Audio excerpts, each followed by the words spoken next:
یہ ایک داستان ہے ایمان افروز کی، اور ایک اس قیدی کی جو جیل میں بند رہتا ہے اور جیل سے باہر آنے کے بعد اس کے الفاظ یہ ہوتے ہیں کہ جب میں جیل سے باہر تھا تو میں اپنے آپ کو آزاد سمجھتا تھا، گاڑیاں تھی، بنگلہ تھا، پیسہ تھا، مال تھا، سب کچھ تھا، جدھر دل چاہتا تھا ادھر چلے جاتا تھا، جو چاہتا تھا وہ کھاتا تھا، جو چاہتا تھا وہ پہنتا تھا، میں یہ سمجھتا تھا کہ میں آزاد ہوں۔ لیکن جب میں اپنا وقت جیل میں گزارتا ہوں تو مجھے معلوم ہوتا ہے کہ اصل میں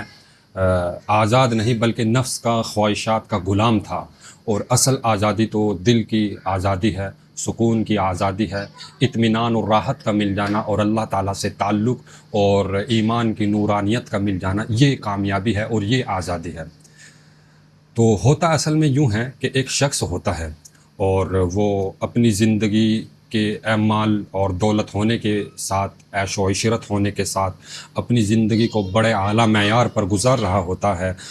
طرح طرح کی چیزیں کھاتا ہے، طرح طرح کی چیزیں پہنتا ہے، اور یعنی اس کی زندگی بڑی زبردست گزر رہی ہوتی ہے، اور وہ سوچتا ہے کہ بھئی تو آزاد ہے، جدھر چاہتا ہے چلے جاتا ہے، جو چاہتا ہے پہنتا ہے، کھاتا ہے، پیتا ہے، یعنی گویا کہ دنیا کی عیش و عشرت، آرام کی ہر چیز تجھے میسر ہے۔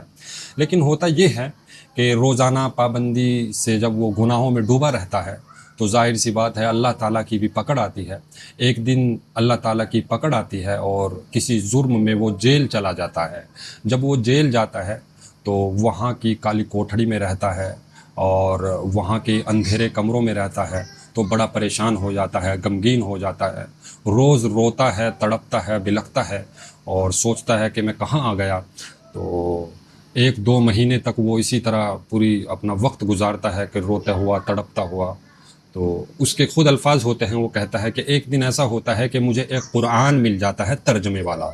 اور جیسے ہی میں اس قرآن کو کھولتا ہوں، بڑی عجیب بات ہے کہ اس ترجمے والی قرآن میں ایک آیت مجھے ملتی ہے، اور جیسے ہی میں اس آیت کو پڑھتا ہوں میری کیفیت اگر بالکل تبدیل ہو جاتی ہے۔ اور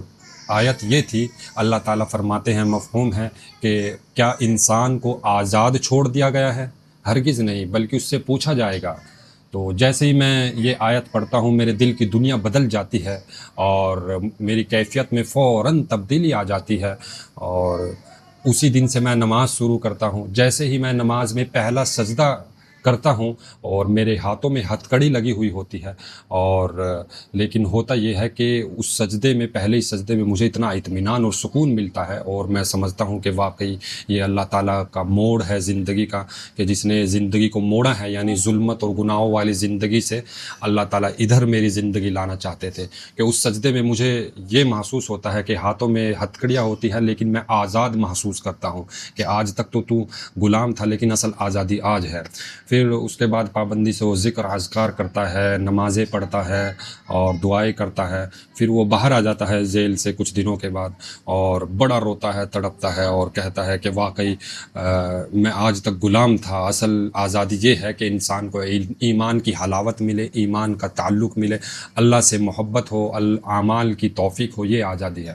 تو اس کہانی سے ہمیں کیا سبق ملتا ہے؟ دیکھیے دوستو بزرگو، جو بھی انسان یہ سمجھتا ہے کہ جدھر چاہتا ہوں چلے جاتا ہوں، اور جو چاہتا ہوں میں کھا رہا ہوں، اور اچھی اچھی گاڑیاں میرے پاس ہے، اچھا لباس میرے پاس ہے، اچھے کھانے میسر ہیں، اور اچھی سوسائٹی، بڑے بڑے لوگ میرے ساتھ ہیں، ان کے ساتھ اٹھنا بیٹھنا ہے، تو میں آزاد ہوں، نہیں، یہ دھوکہ ہے۔ اگر دین آپ کی زندگی میں نہیں ہے، ایمان کی حلاوت اور حرارت قلب میں موجود نہیں ہے، تو یقین مانیے آپ جو ہے وہ نفس کے اور شہوانی خواہشات کے غلام ہیں۔ آپ غلام ہیں اس نفس کے کہ جو آپ کو ان چیزوں میں باندھے رکھتا ہے کہ آپ کے پاس بڑی گاڑی ہوگی تو کامیاب ہیں، اچھے کھانے ہوں گے تو کامیابی ہے۔ نہیں، اصل کامیابی میرے بھائیو یہ ہے کہ انسان کو اطمینان اور راحت مل جائے، اللہ تعالیٰ سے تعلق مل جائے، اور اللہ کی معرفت مل جائے، تو اپنی زندگیوں کو تبدیل کرے اور نئے رخ پر لے کر آئیں۔ السلام علیکم۔